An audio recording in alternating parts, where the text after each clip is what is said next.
ইন্দোনেশিয়ার মফস্বলের মেলা প্রাঙ্গণে 4 বলদ একটা হন্টেড হাউস চালায়।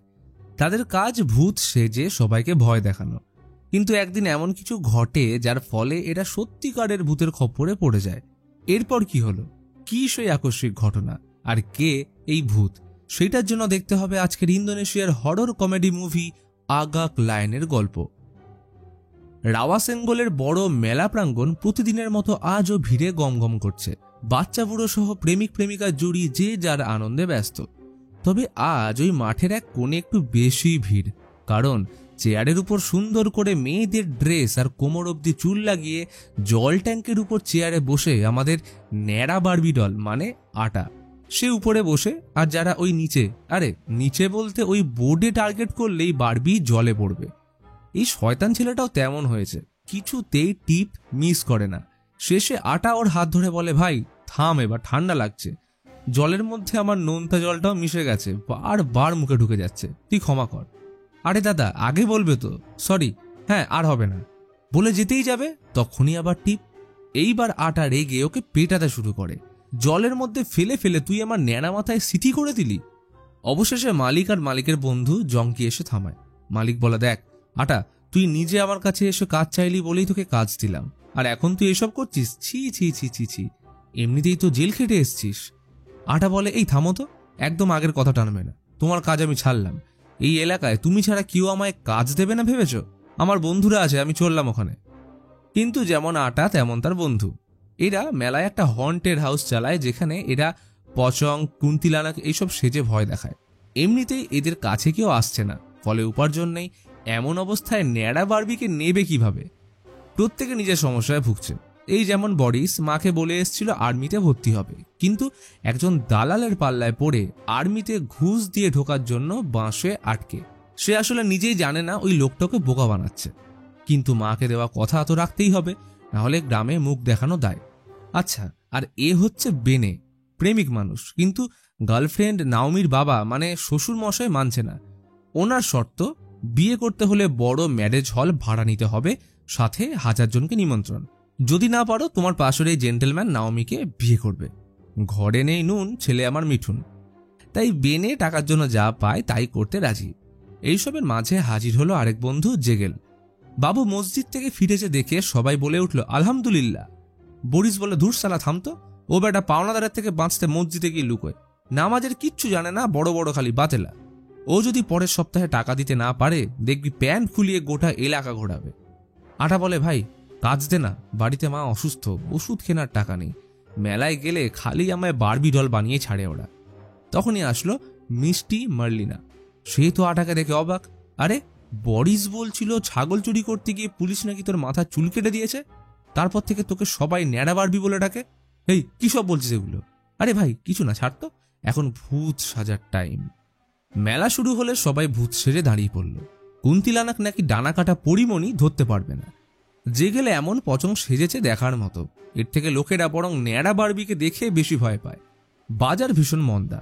আটা বোঝায় এইভাবে ভয় দেখালে চলে? কারোর কোনো মেকআপ নেই, কাপড়ে মাটি নেই, রক্ত নেই, ভূতের অ্যাক্টিং নেই, তোদের খারাপ দেখতে বলেই যে সবাই ভূত ভাববে এমনটা তো হয় না। অ্যাটলিস্ট টিকটকে মেয়েদের দেখে তো কিছু শিখতে পারিস।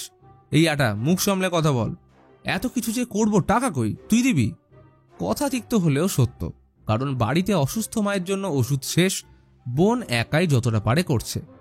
ছেলের অবস্থা দেখে মা বলে, শোন, ওষুধের জন্য টাকা নষ্ট করিস না, বরং ওই টাকা দিয়ে আমার জন্য তোর বাবার পাশের কবরটা নিয়ে রাখ, আমার মৃত্যুর পর ওইখানেই কবর দিবি। কথাটা শুনে আটা কেঁদে ফেলে। আলমারি থেকে মায়ের কাপড় বের করতে গিয়ে নজরে পড়ল বাড়ির দলিলের উপর। আরে এইটা বন্ধক রেখে টাকা তুললে কেমন হয়? পরের দিন জঙ্কি আসে ওদের থেকে মেলার দোকানের ভাড়া চাইতে। ওর জায়গা বলে কথা, তার উপর 2 মাস ভাড়া দেয়নি। অন্য একজন এই জায়গায় দোকান বসাবে বলে রেডি, একান্ত সে এদের ভালোবাসে বলে তাকে আটকে রেখেছে। কিন্তু এইভাবে আর কতদিন? তাই 1 মাসের সময় চেয়ে জঙ্কি বেরিয়ে গেলে আটা হাজির হয় দলিল নিয়ে। দেখ ভাই, দলিল এনেছি, টাকার ব্যবস্থাও হয়ে যাবে, কিন্তু ভাগ সবার সমান থাকবে, রাজি কিনা বল? বেনে অবাক হয়ে বলে, ছি ছি ছি, অসুস্থ মায়ের দলিল এনে এইসব করছিস, এই তোর বিবেক? এই কথায় সবাই ঢং ঢং করে মাথা নাড়ালে আটা বলে, ঠিক আছে তোরা বলছিস যখন থাক। হ্যাঁ কি কি থাক? এই কে থাক বললো? কেউ না। পাগল, কেউ না বলে নাকি? তুই তো আমাদের ন্যাড়া বাড়বি। ও সরি, আটা স্যার। আসুন, মোলায়েম পিছনটা এখানে রাখুন। সন্ধ্যায় বাড়ি ফিরে বোনকে খাবার কিনতে পাঠিয়ে মায়ের সাথে দলিলের রিসিভ কপি নিয়ে বসলো। মা, ওই পাড়ার মুরব্বির ওষুধের দোকানে 80% ছাড় দিচ্ছে, তবে ওটার জন্য যে অসুস্থ তার সই লাগবে। এখানে ছোট্ট করে সই করো তো দেখি। মায়ের একটু সন্দেহ হওয়ায় বলল, আমার চশমাটা দে, আমি না পড়ে সই করব না।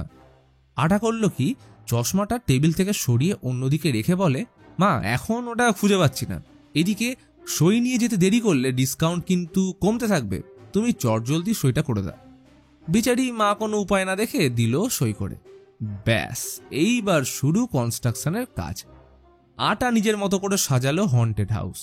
জেগেল এখন থেকে পচং সেজে ঘুরবে, আর বাকিরা কুন্তিলানাক। সাথে থাকবে লাইটের কাজ, সাউন্ডের কারিগরি। সব কাজের শেষে বুকি বিল ধরাতে এলে বেনে গেল চমকে। এত ক্যাশ তো নেই, কিন্তু সব সমস্যার সমাধান বুকির কাছে। সে বুকের মধ্যে কিউআর স্ক্যানার লাগিয়ে ঘোরে। টাকা নিয়ে কোনো চালাকি নয়, চলো অনলাইন করো। এখন শুধু লোক আসার পালা। আজ সন্ধ্যায় ইন্টারনের সাথে বাসুকি তার বউয়ের থেকে লুকিয়ে ঘুরতে এসছে। তার এত প্রেমের তারা যে ফোন বাড়িতে ফেলে এসছে, আর বউ যাতে ধরতে না পারে তাই প্রেমিকার নাম্বার ছেলের নাম দিয়ে সেভ করেছে। কিন্তু বউ তো আরেক জিনিস, কারণ তুমি ভূতের থেকে বাঁচতে পারো কিন্তু বউয়ের থেকে নয়। সে বউও শার্লক হোমসের মতো খুঁজতে চলে এসছে। তাহলে এখন উপায়? তাই ইন্টার্নের কথা মতো মাথায় হলুদ টুপি পরে দুজনে দিল দৌড়। বউ তো পিছু ছাড়ে না, তাই ইন্টার্ন ওকে হন্টেড হাউসে লুকোতে বলে। কিন্তু এইখানেই তো চাপ, কারণ প্রেমিকার সামনে বলতেও পারছে না যে বেটা ভূতে ভয় পায়। কিন্তু উপায় না দেখে সেদিকে দৌড় লাগালে ও পেটের সাথে ধাক্কা লাগলো। বাসুকি রেগে বলে, চোখে নেবা হয়েছে নাকি, দেখতে পাও না মতন? তখন ও বেটের উত্তর ছিল খানিকটা এইরকম। বাসুকি কোনো রকমের টুপি পরে হন্টেড হাউসের টিকিট কেটে ঢুকতে গিয়ে পকেট থেকে ওষুধের কৌটো যায় পড়ে। সে তো ভিতরে ঢুকতেই ভয়ে প্যান্ট খুলে যাওয়ার জোগাড়। 3 মূর্তি আর ঝুলন্ত পচং দেখে বাবু গেল অক্কা, হার্ট অ্যাটাক। আটা বলে, আমি সিনেমায় দেখেছি এই ঘাড়ের দিকটা করে আঙুল ঠেকিয়ে দেখলে বোঝা যায় লোকটা বেঁচে আছে কিনা। জেগেল বলে, কিন্তু আমি তো জানি ঘাড়ের ব্যথা হলে ওখানটা টেপে। তোকে বলি শোন, বুক টিপতে হবে। আটা রেগে বলে, বুক নয়, তোর ওইটা টিপতে হবে, শর্ত। আলটিমেটলি সবার কথা অনুযায়ী সব টিপে বোঝা গেল যে বাসুকি পটল তুলেছে। প্রথম দিনেই এমন কাণ্ড। এটা কাউকে জানতে দিলে তো হবে না। জেগেল বেচারা মার্লিনাকে দোকান বন্ধ করার জন্য বলতে গেলে মার্লিনা একে পচং ভেবে আচ্ছা করে পেটায়। জেগেল কোনো রকমে থামালো, আর একটু হলেই জেগেলের পচংটা যেত। এই শোন, দোকান বন্ধ করতে হবে, ভিতরে মারা গেছে, মানে স্পিকার মারা গেছে, ঠিক মতো কাজ করছে না, সারাতে সময় লাগবে। তুই যা, আমরা স্পিকার ঠিক করে বাড়ি যাব। এদিকটা কোনো রকমের সামলে সবকটা ভিতরে এলে বেনে প্রস্তাব দেয় পুলিশে যাওয়ার। কিন্তু গেলে যদি এরা ফেঁসে যায়, তার উপর লাল কালি পড়লে বরিসের আর্মিতে জয়েন করার স্বপ্ন শেষ। তাই ঠিক হলো বাসুকিকে এইখানেই পুঁতবে, আর সেটাই হলো। কিন্তু ভুলবশত তারা বাসুকির হলুদ টুপি সরাতে ভুলে যায়। এদিকে ইন্টার্ন প্রেমিককে না পেয়ে হন্টেড হাউসের সামনে আসলে বাসুকির ওষুধের কৌটো খুঁজে পেলে সেটাকে নিজের কাছে রেখে ঢুকলে এদেরকে দেখে চমকে যায়। জিজ্ঞেসও করে যে হলুদ টুপি পরা মাঝবয়সী কোনো লোক এখানে এসেছিল। এরা তো এক কথায় ঘাড় নেড়ে অস্বীকার করলে ইন্টার্ন ওদের ওষুধের কৌটো দেখায়। বেনে শুধায়, আচ্ছা এটা কিসের ওষুধ? উত্তর আসে হার্টের। বাসুকির হার্টের প্রবলেম ছিল। এদের শুনে তো প্যান্ট হলুদ হওয়ার অবস্থা। আটা রেগে চেঁচিয়ে উঠল, যখন তুমি জানো ওর হার্টের প্রবলেম, তাহলে এইখানে কেন পাঠালে? যদি মালটা মরে যায় তখন কি হবে? না মানে বলছিলাম ভাগ্য ভালো যে কিছু হয়নি। এই আপনি এখন যান, আমাদের এখন রেনোভেশন চলছে। পরের দিন জঙ্কি মেলা চারিদিক পরিষ্কার রাখার জন্য ওবেটকে কাজে রাখে, কিন্তু ও কোড ল্যাঙ্গুয়েজে কি বলে বোঝা দেয়। পেপারে লিখতে বলেও লাভ হলো না, অশিক্ষিত, লিখতে পারে না। তাই ওবেট যা বলছে জঙ্কি অবাক হয়ে শুনছে। এদিকে বাসুকির খোঁজ না পেয়ে ইন্টার্ন চিন্তায় মগ্ন, ভয়ে সিম পাল্টে ওষুধটা লুকিয়ে রাখে। বেলায় হন্টেড হাউসে ঘোরাঘুরি করার সময় মার্লিনা হলুদ টুপি পরে থাকতে দেখে সেটা কঙ্কালের মাথায় পরিয়ে রাখে। সন্ধ্যায় নাওমির সাথে মেলায় ঘুরতে এসে বেনের কিছুতেই মন লাগে না। নাওমি ওর জন্য বিভিন্ন ওয়েডিং হাউসের ভাড়া বাবদ তালিকা করে এনেছে। যেটা সস্তা হবে সেইখানেই ওরা বিয়ে করবে, তবু ওকে ছাড়বে না।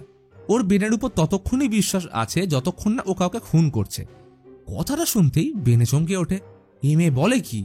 পরের দিন 4 জন মিলে একসাথে আলোচনায় বসেছে যে দোকান বেশি দিন কিন্তু বন্ধ রাখা যাবে না। তখনই বরিসের মায়ের ভিডিও কল আসলে বেনে আর জেগেলের কাণ্ড দেখে আটা অবাক। আসলে বরিসের মা জানে ছেলে আর্মি অফিসার হয়ে গেছে, তাই বাড়িতে ফেক পোস্টার লাগিয়ে 3 জন নাটক করে। এই বরিস, কেমন আছো? বাড়ি কবে আসবে? মা, কি করে যাই বলো তো, সারাদিন ডিউটিতে মশা মারছি, পরে সময় করে যাব কেমন?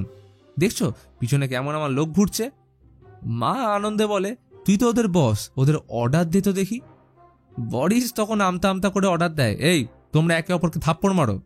বেচারা শুরু করলো নাটক। আটা দূর থেকে দেখে খালি হাসে। মা বলে, এই দাদুর গায়ে হাত না বলিয়ে ওদের জোরে থাপ্পড় মারতে বল। অতএব বন্ধুকে বাঁচাতে দুজন শুরু করলো একে অপরকে থাপড়ানো। সে একেবারে মুখ বেঁকে যাওয়ার জোগাড়। ফোন রাখতেই দুজন চড়ে বসলো। এই তুই আমাদের গান গাইতে বলতে পারলি না, শেষে কিনা থাপ্পড়। পরের বার এরকম করে দেখ, তোর এমন জায়গায় থাপ্পড় লাগাবো 2 দিন বসতে পারবি না। তো যাই হোক, লাস্টে ঠিক হলো আজ রাতেই দোকান খোলা হবে। কিন্তু ড্রেস আপ করতে গিয়ে ঘটল বিপত্তি। কখনো হাওয়া ছাড়াই দরজা খুলে যায়, টেবিল চেয়ার নড়ে, লাইট জলে নেবে, জিনিসপত্র এদিক ওদিক ছিটকে পড়তে থাকে। বুঝতে পারল এটা বাসুকির আত্মার কাজ। তবে মাল্লিনা আসতেই সব শান্ত। বাইরে লোকেরা অপেক্ষা করছে, তাড়াতাড়ি করো। সেদিন প্রথম যে ভিজিটার এলো সে একজন ব্লগার, টিকটকে লাইভ করছে। তখনই মনে হলো পাশ দিয়ে কেউ যেন বেরিয়ে গেল। দুজন ভয় কিছুটা এগোতে সাদা পর্দা উঠলে শুধু ওরা কেন, বেনে আর বরিসেরও শুকিয়ে যায়। আজ ওদের ভয় দেখাতে হচ্ছে না, বরং ওরা নিজেরাই ভয় রয়েছে। তখনই দূর থেকে কিছু একটা এসে পড়তেই আগুন লেগে বেনে দেখতে পেল সামনে দিয়ে হেঁটে যাচ্ছে বাসুকি। ব্যাস, এই দেখে ওরা ভয়ে পালালে এরা দুজন উল্টে এদের দিকে ভয় দৌড়তে শুরু করে। কে কাকে দেখে ভয় পাচ্ছে কেউ জানে না। আর এদিকে উচ্চিংড়ের মতো ঝুলছে জেগেল। পরের দিন বাসুকির স্ত্রী রেতন গেল পুলিশের কাছে। বাসুকি রাতে বেরোনোর আগে বলেছিল মিটিংয়ে যাচ্ছে, কিন্তু খবর নিয়ে রেতন জানতে পেরেছে মিটিং হয়নি। তাই লাস্ট মেসেজ দেখে ওই দিন ও মেলায় পিছু নেয়। সে বাসুকির ফোনের ইনতানকে করা মেসেজগুলো দেখালে অফিসার তোহার বলে, এই বাবা, এই তো ছেলের নাম্বার। রেতন বলে, আরে এই তো আজব কালেকশন, আমার স্বামী একটা ছেলেকে বেব বলে কেন ডাকতে যাবে? তখনই অফিসার কাস্তে কাস্তে বলে, এই বেব, জানলাটা খোলো, ভিতরে ধুলোয় ভরে গেছে। রেতন পুরো অবাক, এই আবার বেব বেব করছে কেন? সরি, মাফ করবেন, ওর নাম বেবেন, শর্টে আমি ওকে বেব বলে ডাকি। ও হ্যাঁ, যেটা বলছিলাম, আমরা নাম্বার ট্রেস করছি, খবর পেলে জানাবো। এদিকে এরা তো ফুল চাপে। বাসুকির আত্মা তাদের ছাড়বে না। একটাই উপায়, উস্তাদ ডাকো। না রে, এই সব উস্তাদ পারবে না, প্রিস্ট লাগবে। ওরে বাবা, তার মানে বরিস আর বেনে তোরা আমাদের ইসলামকে ছোট করছিস? এই তোরাও তো প্রিস্টকে মানা করে খ্রিস্ট ধর্মকে ছোট করলি। তখনই জঙ্কি এসে বলে, ওহে মদনরা, দোকানে চলো, কথা আছে। ও যেতেই বলা বলি শুরু। সবাই এক একটা করে পাথর তোলো। জঙ্কি যদি বেশি কিছু করে তাহলে ওকে এই পাথর দিয়ে মেরে সাল্টে দেবো।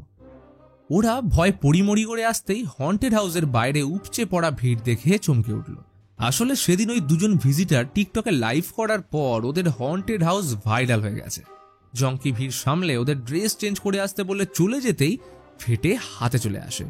বিষয়টা হলো, সেদিন ওরা তো আসলে ভয় দেখায়নি, দেখিয়েছিল বাসুকি।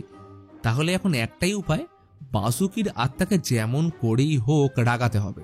আটা তবু একবার বলল, ভদ্রভাবে ডেকে দেখ না, যদি কোনো কাজ হয়। বরিস তখন বলল, দাদা বাসুকি, একবার আসবেন নাকি, দরকার ছিল। কিন্তু কোনো রেসপন্স আসলো না। দাদা মনে হয় ঘুমোচ্ছে, বুঝলি, এইভাবে কাজ হবে না। জেগেল বলে, আচ্ছা কবরে মূত্র বিসর্জন করলে কেমন হয়? হ্যাঁ হ্যাঁ, করে দে করে দে, তুই তো পেটে ট্যাঙ্ক নিয়ে জন্মেছিস, তাই শুরু কর তুই। তবে ওর পায়ে করিস না, এমনিতেই মাটির ভিতরে আছে, ঠান্ডা লাগছে, গরমে মূত্র পড়লে আরাম পাবে, তুই বরং ওর মুখে কর। এইবার সেই মতো কাজ। জেগেল মুখের উপর মূত্র বিসর্জন করতেই শুরু হয় অলৌকিক উৎপাত। কিন্তু জেগেলের বন্যা থামেই না, করে যাচ্ছে তো করেই যাচ্ছে। ব্যাপারটা জমে উঠল। ভিজিটারদের আগমনে সবাই ভয় পেয়ে একদম নাজেহাল অবস্থা। আসতে থাকলো টাকার পর টাকা। বেনে কদিন পর সোজা নাওমির বাড়ি গিয়ে শ্বশুরের হাতে ম্যারেজ হলের বুকিং কপি ধরিয়ে দিলে আনন্দে আত্মহারা। এইবার দরকার ওয়েডিং মিউজিক, বেশ রাজকীয় হবে ব্যাপারটা। বেনে বলে, স্যার ছোট্ট বক্স বাজালে কেমন হয়? এই চ্যাংড়া শোনো, এটা আমার মেয়ের বিয়ে, কোনো জুম্বা ক্লাস নয়। গান বাজলে ভালো গায়ক আর বাজনা লাগবে। যদি ব্যবস্থা করতে না পারো তাহলে আমার জেন্টলম্যান ওকে বিয়ে করতে বসে আছে। বেচারা আর কি করে, সন্ধ্যায় ফিরে এসে জেগেলকে জুস খাইয়ে আবার বাসুকির উপর মূত্র বিসর্জন করে শুরু করলো খেলা। এরপর কারো সমস্যা থাকলো না। জেগেল পাওনাদারের টাকা মেটালো, বরিস টাকা দিল আর্মি ট্রেনিং এর জন্য। কিন্তু এ মহা ধড়িবাজ, বলে আর্মিতে একটা স্পেশাল ট্রেনিং আছে, নাকের ফুটে জল ঢুকিয়ে কান দিয়ে বের করতে হবে, ওটা শিখলে ডাইরেক্ট কর্নেল, কিন্তু এর জন্য মাত্র 2 মিলিয়ন লাগবে। বরিস তখন পরের সপ্তাহে টাকা দিতে রাজি হয়ে যায়। লোকটা বলে, কি বরিস, কিছু খাবে নাকি? হ্যাঁ, একটু হলে ক্ষতি কি? আচ্ছা তাহলে এক্ষুনি তুমি অনলাইনে অর্ডার করো তো, সয়া মিল্ক, ওয়েফার্স, বিস্কুট, বাদাম। আর দাঁড়াও, তোমার বৌদি বলেছিল বাড়িতে শ্যাম্পু নেই, ওটার একটা ড্রাই আর একটা অয়েলি চুলের জন্য অর্ডার দাও। এহে, কথা কি ক্লিয়ার নাকি ভেজাল আছে? অন্যদিকে আটা ওর মায়ের জন্য ঠিক বাবার কবরের পাশের জায়গাটা কিনে মায়ের ইচ্ছে পূরণ করলো। আটা দেখে কবরস্থানের ঠিক পাশে কনস্ট্রাকশনের কাজ চলছে। কিসের সেটা অবশ্য জানা গেল না, কারণ আজ মায়ের দলিল ফেরানোর দিন। সবাই খুব খুশি, ব্যবসা রমরমিয়ে চলছে। বরিস বলে, ভাই এই রকম চললে বেনের বিয়ে তো প্রেসিডেন্ট হলে দেব, আর বিয়েতে গাড়ির জায়গায় ট্যাঙ্ক থাকবে। আসলে সত্যি বলতে কেউ বিশ্বাস করবে না যে মূত্র বিসর্জন করেও টাকা ইনকাম করা যায়। যাই বল, আমাদের ভাগ্য পুরো জেগেলের পটলের উপর নির্ভর করছে। যদি কখনো এটার উপর সিনেমা হয় না, তাহলে সেটার টাইটেল হবে তোমার পটলে আমার ভাগ্য। সালাম পটল ভাই। এই হাসি ঠাট্টার মাঝে টিভি চালাতেই সবাই ভূত দেখার মতো চমকে উঠল, কারণ খবরে বাসুকির মিসিং কেস নিয়ে ঝড় উঠেছে।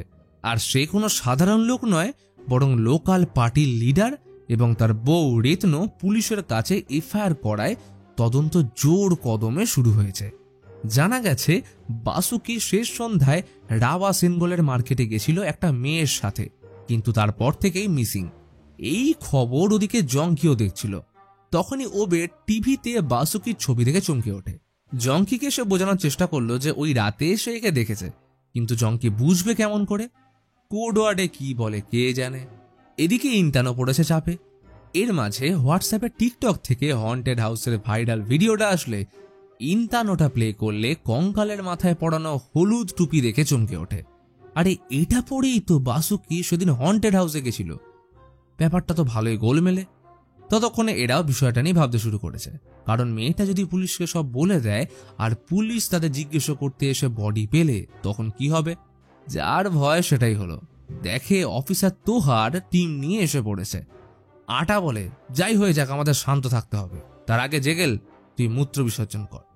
কিন্তু ভয় পেয়ে যাওয়ায় জেগেলের মূত্র বেরোয় না। তাই এখন একটাই উপায়, ওর পটল ঠান্ডা করতে হবে। তখন সবাই মিলে পটলে ফু দিতে শুরু করলে আচমকা আটা বলে, কি ব্যাপার জেগেল, তোমার পটল নড়ে কেন? তখনই অফিসার চলে আসলে ওরা ভয় দেখাতে শুরু করলে। বলে, ধুর থামো তো, তোমরা ভালো করে ভয়ও দেখাতে পারো না। ভাইরাল হয়েছে বলে টিকিট কেটে এখানে আসলাম আর তোমরা মুজরা করছো, দূর, বেকার টাকা নষ্ট। কনস্টেবল বলে, স্যার এর থেকে বেশি ভয় তো সবাই বউকে পায়, কি ঠিক বললাম তো? কথা শুনে কেউ মাথা নাড়ায় না। এ কি, মানে আমি একা? তখনই তোহার কবরে কিছু একটা গন্ধ পেলে ওদের আত্মা খাঁচারাম। এই বুঝি ধরা পড়ল। তোহার কিছুক্ষণ শুকে বলে, ছি ছি ছি ছি, তোমরা এখানে শুশু করো, জল খাও না, এত কড়া গন্ধ। এইসব দেখে ঢেকে বাইরে আসতেই মার্লিনা আটকালো। স্যার এটা নিয়ে প্লিজ সোশ্যাল মিডিয়াতে কোনো পোস্ট করবেন না, আমাদের এটা দিয়েই পেট চলে, আমরা এই ভুল দ্বিতীয় দিন করব না। এইদিকে তোহার ওকে দেখে সব রাগ ভুলে গেছে, সব কেমন স্লো মোশনে চলছে। আহা কি বলো, আমি তো হন্টেড হাউসের উন্নতির জন্য এটা বললাম, যদি কিছু মনে না করো একদিন আবার এখানে আসবো, এখন আসি হ্যাঁ। মনে ফুরফুরে প্রেমের মেজাজ নিয়ে তোহার ফিরল। আজ রাতে মেলা শেষ হবার পর ইন্টান লুকিয়ে হন্টেড হাউসে এসে ওদের চার্জ করলো। মানুষ মেরে তোমাদের রাতে ঘুম হয়? সবাই চমকে উঠলো, কি বলছে মেয়েটা? বরিস হকচকিয়ে জানায়, আমরা আগেই বলে দিয়েছি মিস্টার বাসুকি এখানে আসেননি। এই দাঁড়াও, আমি তো ওর নাম বলিনি, তুমি জানলে কি করে? বরিস বুঝতে পারে তারা কেস খেয়ে গেছে। ইন্টান টুপি দেখিয়ে বলে, এইটা পরেই তো সেদিন এসছিল, যদি পুলিশ আমায় ধরে আমি বলে দেব তোমরা ওকে মেরে এইখানে পুঁতে রেখেছ। জেগেল রেগে চেঁচিয়ে ওঠে, আমরা কেউ জানতাম না ওর হার্টের প্রবলেম আছে, তুমি সব জেনে ওকে এখানে ঢোকালে কেন সেটা আগে জানাও, কারণ হন্টেড হাউসে নিশ্চয়ই আমরা হ্যাপি বার্থডে গাইব না। কথাটা খারাপ বলেনি। ইন্টান কোনো উত্তর না দিয়ে চুপ করে বাসুকির কবরে কাঁদতে থাকে। ও শুধুমাত্র এই শহর থেকে দূরে কোথাও যেতে চেয়েছিল, কিন্তু এখন তার কাছে 1 টাকাও নেই। এমন পরিণতি হবে কে জানতো। ওদের ইন্তানকে দেখে মায়া লাগে, তাই ওরা জমানো টাকা ওকে দিয়ে বলে, তুমি এই শহর ছেড়ে চলে যাও, আর হন্টেড হাউসের নাম কোনো দিন যেন সামনে না আসে। কিন্তু ইন্তান চলে গেলেও ওবেট সব কথা লুকিয়ে শুনে ফেলে। পরের দিন জঙ্কি সবাইকে ডেকে পাঠালো, কারণ ওদের দোকানের সামনে নাকি সব থেকে বেশি মেলা প্রাঙ্গণ নোংরা হচ্ছে। তো এরা বলে, ঠিক আছে, আমরা কিছু বেশি টাকা দেব, ওবেটকে বলবে 1 ঘন্টা অন্তর পরিষ্কার করে যেতে। আর তখনই ওবেট এসে পড়লে এদের দেখে অদ্ভুত আচরণ করতে থাকে, যেটা দেখে বেনের খটকা লাগে। ওরা চলে যেতে টিভিতে দেখায় যে পুলিশও একটা হেল্পলাইন নাম্বার চালু করেছে, যেটার সাহায্যে যে কেউ বাসুকির ব্যাপারে কোনো খবর তাদের জানাতে পারবে। তখনই ওবেট এইখানে কল করার ইশারা করলে এরা 4 জন লুকিয়ে সেটা দেখে ফেলে। এদিকে মার্লিনা তোহার অল্প অল্প ডেটে যাওয়া শুরু করেছে। এই ডেটের মাঝেই ফোন আসলে জানায় ওবেট নাকি বাসুকির ব্যাপারে কিছু জানে, কিন্তু ও যেহেতু কথা বলতে পারে না, তাই পুলিশকে সাইন ল্যাঙ্গুয়েজ স্পেশালিস্ট ডাকতে হবে। তোহার মার্লিনাকে ছাড়তে এলে ওর সাথে তোহারকে দেখে এরা চমকে যায়, কারণ বাসুকির কেস এই অফিসারই লিড করছে। তোহার চলে যেতেই মার্লিনা ওবেটের ব্যাপারটা জানালে এরা ঠিক করে যে আজ রাতে মেলা শেষ হলে ওবেটের সাথে কথা বলবে। রাতে এরা ওবেটকে সাহায্য করার জন্য ঝাঁটা লাঠি নিয়ে বেরিয়ে পড়ল, কিন্তু ওবেট দেখে ভাবে যে এরা ওকে মারতে আসছে, তাই ভয়ে প্রাণপণে ছুটে জঙ্কিকে ডাকতে আসলে সে চেঁচিয়ে বলে, আরে লাউড স্পিকার বাথরুমে অন্তত শান্তি দে। ওবেট কোনো উপায় না পেয়ে সারা মেলা দৌড় করিয়ে নাগরদোলায় উঠে পড়লে হাত ফসকে পড়ে যেতেই মাল ডাইরেক্ট অজ্ঞান। তখনই জঙ্কিকে আসতে দেখে এরা পালিয়ে গেলে ও বেচারাকে হসপিটাল নিয়ে আসে। পরের দিন তোহার এসে দেখে ওবেটের মুখে এমন লেগেছে যে কিছুই বলতে পারছে না, সাথে হাত পাও ভাঙা। কনস্টেবল বেব বলে, আচ্ছা স্যার, ও যদি এমন করে উত্তর দেয়, ধরুন এ হলে 1 বার নিঃশ্বাস আর বি হলে 2 বার, এইভাবে যদি করে? তোহার রেগে বলে, তাহলে জেড হলে কি করবে? যত সব ফালতু কথা।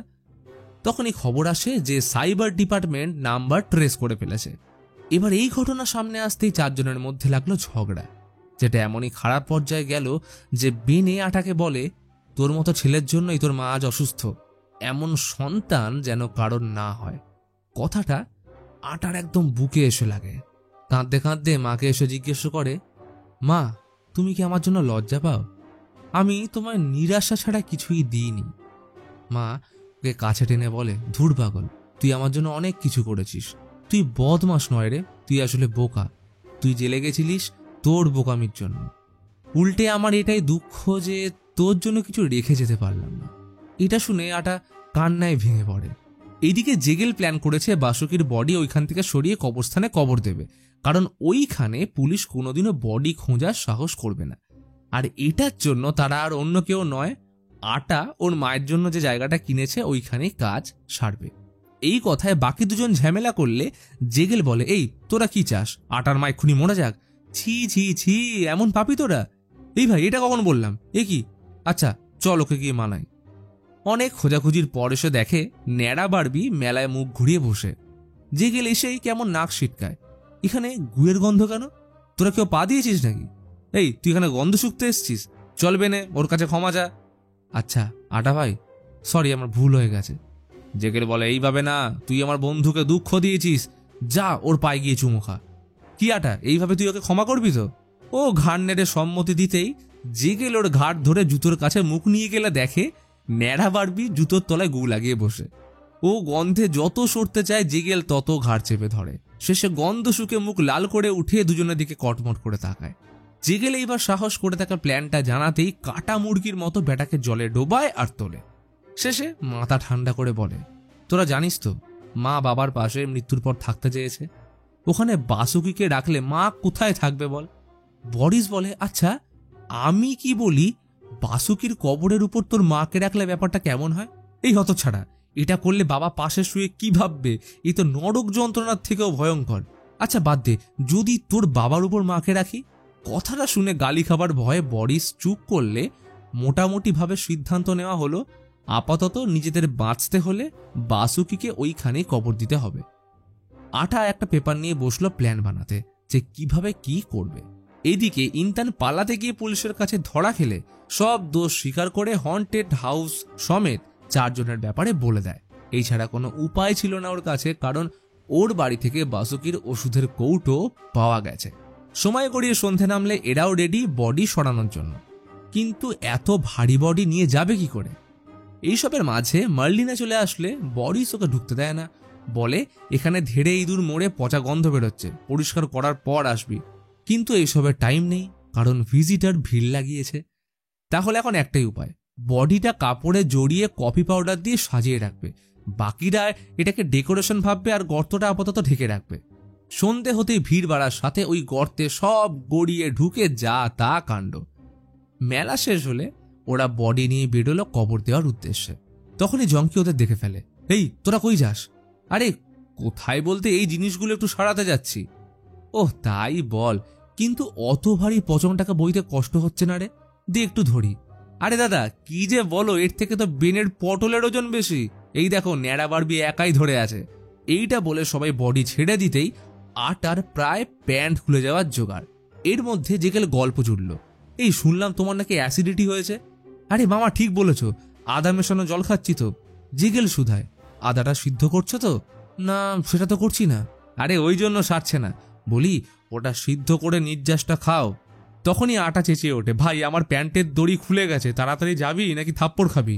ও সরি জঙ্কি ভাই, চলি এখন। হ্যাঁ, ওরা ট্রাক নিয়ে কবরস্থানে আসলে আটা দেখে সেদিন যেটা কনস্ট্রাকশনের কাজ হচ্ছিল ওইখানে নতুন পুলিশ স্টেশন হয়ে যায়। ব্যাস গেল। বেনে বলে কিচ্ছু হয়নি, আমি আছি তো। পুলিশ স্টেশনে তখন একজন গার্ড ছাড়া কেউ ছিল না। ওরা গার্ডটাকে পচং সেজে ভয় দেখাতে কোমর বেঁধে দৌড়। এদিকে তোহার পুরো টিম নিয়ে তখন হন্টেড হাউসে পৌঁছলে কবরটা দেখে জঙ্কির কথা শুনে বুঝে যায় এরা বডি নিয়ে রাওয়াল সেনগলের পাবলিক গ্রেভিয়ার্ডে গেছে। বাকি কাজটা সারল মার্লিনা, কারণ আটা প্ল্যানিং এর কপি ওইখানে রেখে গেছিল। তাই পুলিশ আর দেরি না করে ওদের ধরতে রওনা দিল। ততক্ষণে এরা আটার মায়ের কবরে বাসুকিকে কবর দিতেই এলো বোনের কল, মা মারা গেছে। আটা হা হুতাশ করে কান্নায় ভেঙে পড়ল।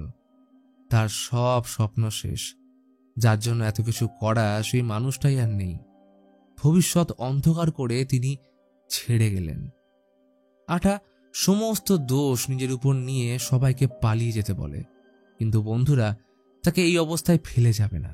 কঠিন সময় যে বন্ধু পাশে থাকলো না সে তাহলে কিসের বন্ধু? ভাই তোকে ছেড়ে আমরা কোথাও যাব না। বেনেকে ও শেষবার বলল, তোর বিয়ে তুই অন্তত যা।